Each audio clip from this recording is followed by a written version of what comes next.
Welcome into a draft day edition of Film Room, powered by YouTube TV. Alongside ESPN's Matt Miller, Chris Hayre here with you. And the Chargers have selected Asante Samuel Jr. in the second round, number 47 overall. And Matt, I'm looking at your scouting report on Asante. I see quick, tough, and instinctive. Yeah, Chris, it's all there. And he is one of the better corners in this class. I think the only reason I had a little bit lower of a grade on him at number 57 overall was going to be scheme fit. Sometimes what happens in the NFL draft, though, a player gets selected and you see where they land and you go, oh my gosh, that scheme is perfect. And I happen to think that this scheme that Brandon Staley's bringing in from the LA Rams as the new head coach of the Chargers will be perfect for Asante Samuel. I'm excited to share some clips of my man just making plays on the football, because those instincts that you mentioned, we're going to show you those a lot today. Well, let's get into it, because Asante had 4 interceptions at Florida State. We're going to see 3 of them here in this film room. Let's fire up the first one. My favorite thing is Asante Samuel. A lot of people say, oh, he's a slot corner. No, he's at the bottom of your screen here. Number 26 playing on the outside. This is zone coverage, and watch him find the ball. A lot of folks are going to say that was a bad throw by the quarterback. It was not a great throw. It was intercepted, right? But his instincts, he puts himself where the football is going to go. And that's something you're going to hear me say a lot about Asante Samuel Jr. He puts himself where the ball is going. Also, Chris, we see the athleticism of him running this back 40 yards after the pick. He didn't just slide down. He ran this thing back. So he's flipping the field. And when you get the end zone view, he gets cut off a little bit, but you see the quarterback's eyes. He's squatting. He's almost spying the quarterback on these plays. So that's one of my favorite things. Yes, he can play in man coverage. In zone, though, we see the eyes and the instincts, and his awareness at the position is really exciting. Now, also in this Georgia Tech game, he picked on these guys. And here we see his recognition. I don't know what happens here with the quarterback, but Asante Samuel Jr. gets right where the ball is going. And the beauty of this is he closes on the play when the quarterback's in a position to not check off of it. And you see a great view of it here from the end zone. You're going to watch him creep into the screen as the quarterback gets to his third progression and is hurried. Boom, there's 26 grabbing the ball. And again, what do we see him do?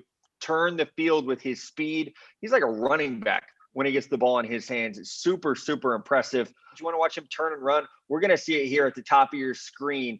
His ability to recognize and go find the football. My favorite thing about this play, watch his hips flip open, and then we see the acceleration. He identifies where the ball is, flips those hips, and boom, accelerating, high points the ball, brings the catch in. So Asante Samuel Jr., we could talk so much about bloodlines, his father being a great NFL player. We could talk about the physicality. He'll run through ball carriers as a tackler, but as you mentioned, 4 interceptions last year, and his ability to make something happen after the catch is one of the most impressive things about his game.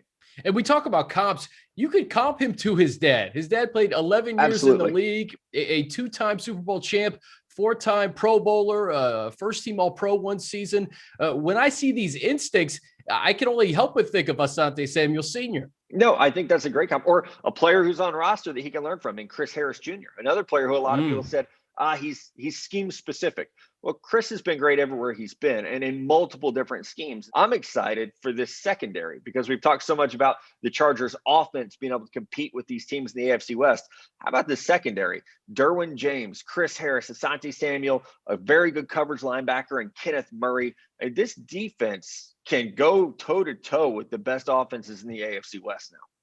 So, Matt, Samuel Jr. started 8 games last season, a first-team All-ACC selection. Let's look at a couple more plays here. Yeah, and a lot of people are going to ask, can he play at the line of scrimmage? Can he play in man coverage? Well, in the red zone, things get tight, and that's where you really see ball skills and toughness.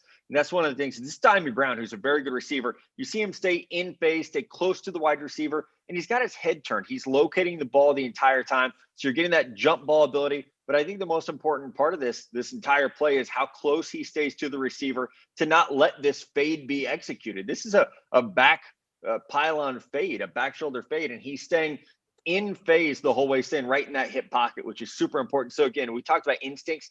The technique is also very, very impressive from Asante Samuel Jr.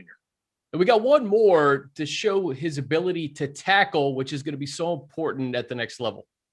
Yeah, not just to tackle, but also, to play near the line of scrimmage. And that's what's so important in Coach Staley's defense. So we're going to see him at the top of the screen here in a little bit of a different role. It's not his guy, but he's got to come downhill and make a tackle in the open field, which You don't see that happen in college a lot with corners. The college game is all about getting playmakers in space, getting athletes out in space, letting them make plays. So he does a great job here of containing, and then he comes downhill when he has to. It makes great impact with the ball carrier to force them to the sideline, get them out of bounds. So it's a lot of the little things. When you watch Asante Samuel, you're not going to be blown away by his height. You're not going to be blown away by his arm length, but it's the instincts, the technique, and the feel for the game that makes him such a special player. So Asante Samuel Jr. and Derwin James, they missed each other at Florida State by 1 year.